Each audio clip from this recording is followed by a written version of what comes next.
Hola, ¿cómo estás? Seguramente llegaste hasta acá para conocer qué se aborda en el seminario taller Legislación Educativa y Derechos Laborales Docentes de la profesora Andrea Paroncini. Somos parte del Instituto de Formación Docente número 12 de la provincia del Neuquén. Cursamos el profesorado de enseñanza primaria y el de nivel inicial. Para explicarte qué es lo que trabajamos, vamos a abordar dos ejes. El primero, el trabajo docente, y por otro lado, lo que respecta a la legislación educativa argentina. Quédate ahí y escúchanos. Comenzamos pensando en el trabajo docente. Recorremos al principio las representaciones sociales en torno al trabajo docente y a la conceptualización de la categoría. Estas representaciones son elaboraciones del sentido común que permiten interpretar la experiencia cotidiana, orientar la conducta de las personas de un grupo social y producir la construcción de la realidad. Existen representaciones acorde a diversas temáticas: qué es ser hombre, qué es ser mujer, qué es ser joven, o entre otras cosas. Ahora vas a escuchar las que circulan sobre la tarea y el rol docente. Las maestras no son como eran antes. No me digas que otra vez están de paro. ¿Y ahora qué quieren? Antes los maestros trabajaban por vocación. La verdad que hoy cualquiera es docente porque se nota en esa carrerita que es re fácil y les enseñan a cortar goma eva. ¿Y por qué piden tanto aumento? Trabajan 4 horas y encima se quejan. Y después durante las vacaciones no trabajan nada.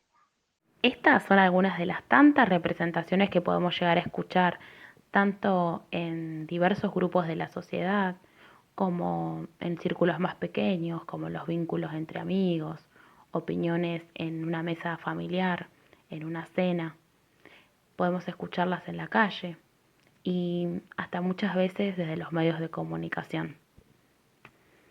Pero tenemos que tener en cuenta que las representaciones sociales no son meras opiniones, sino que constituyen teorías de las ciencias colectivas.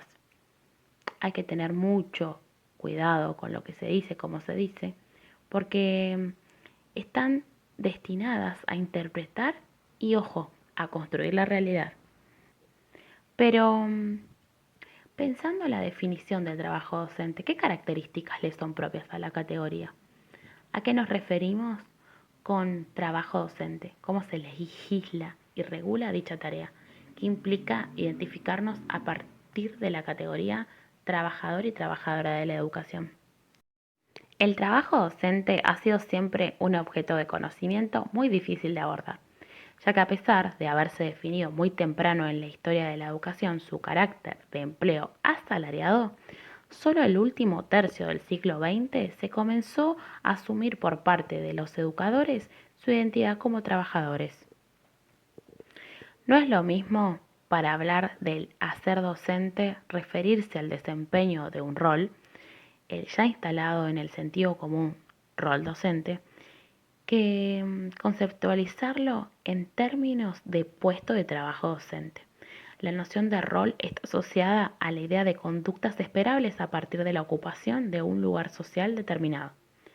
Pone el acento en las conductas que se esperan del docente e invisibiliza el trabajo concreto que realiza. Pone en un primer plano al individuo y deja en sombras los procesos colectivos del trabajo. El término trabajo colectivo, tal como lo estamos utilizando acá, está aludiendo a la forma de pensar y organizar el trabajo, que se contrapone a algunos de los rasgos que trae implícita la concepción capitalista del trabajo asalariado. No se trata solamente de reconocer que en todo proceso de producción, del tipo de producción que fuese, participan colaborativamente múltiples sujetos en múltiples y articulados procesos de trabajo. Con trabajo colectivo se reivindican fundamentalmente las condiciones que tiene que tener esa participación.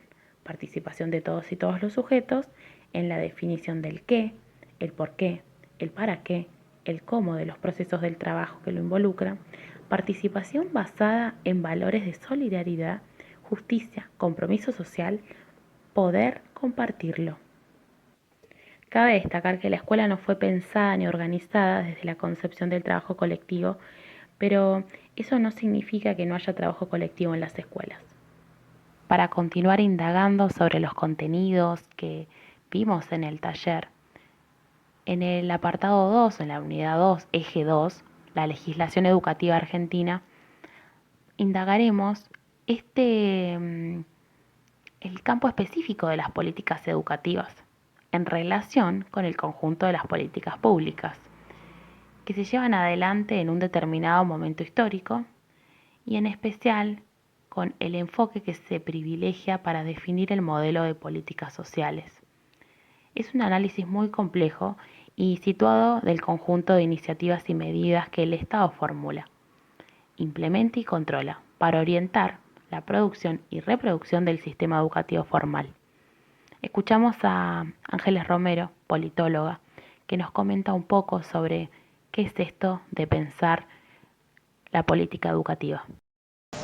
Política educativa es una política pública en materia de educación. Y cuando se habla de política pública es acción. O sea, la política pública es el hacer en función de la demanda, de la necesidad de la ciudadanía, en términos de lo que se entiende la educación dentro de la población. O sea, son acciones que se toman, decisiones u omisiones en función de lo que se aspira en términos de acciones concretas, pensando en el proyecto de país. Y los proyectos van de la mano con políticas públicas de Estado que trascienden a las gestiones presidencialistas que duran 4 años y que pueden quedar como parte de la sociedad, como por ejemplo la asignación universal por hijo. Nadie discute si era de uno o de otro, o sea, esa discusión ya quedó obsoleta, es una política de Estado.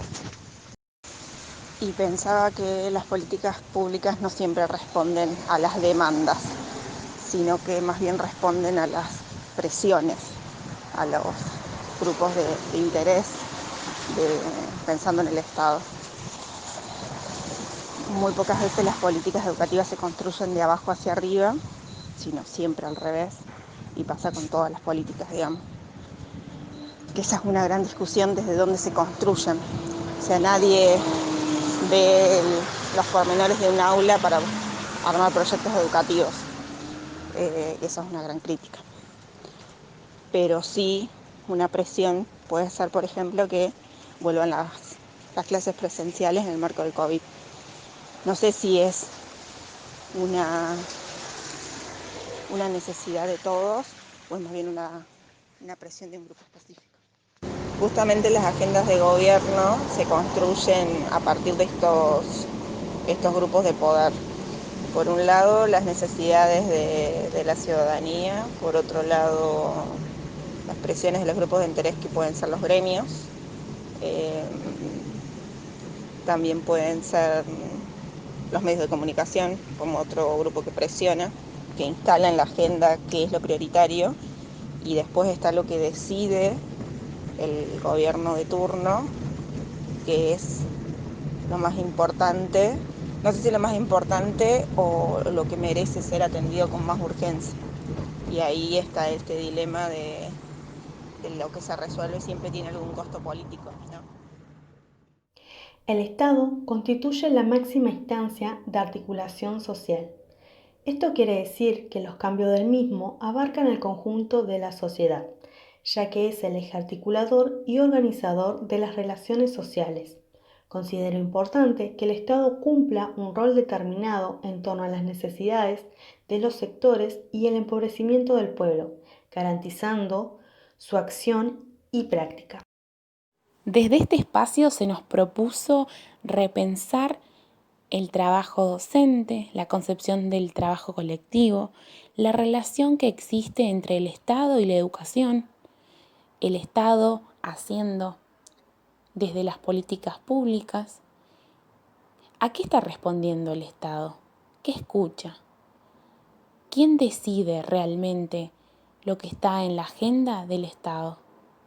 ¿Dónde quedan los docentes en esa lista de prioridad? ¿La educación dónde queda en esa lista de prioridad? Nuestra cabeza fue pensando y repensando mucho. Entonces, agradecemos a este espacio.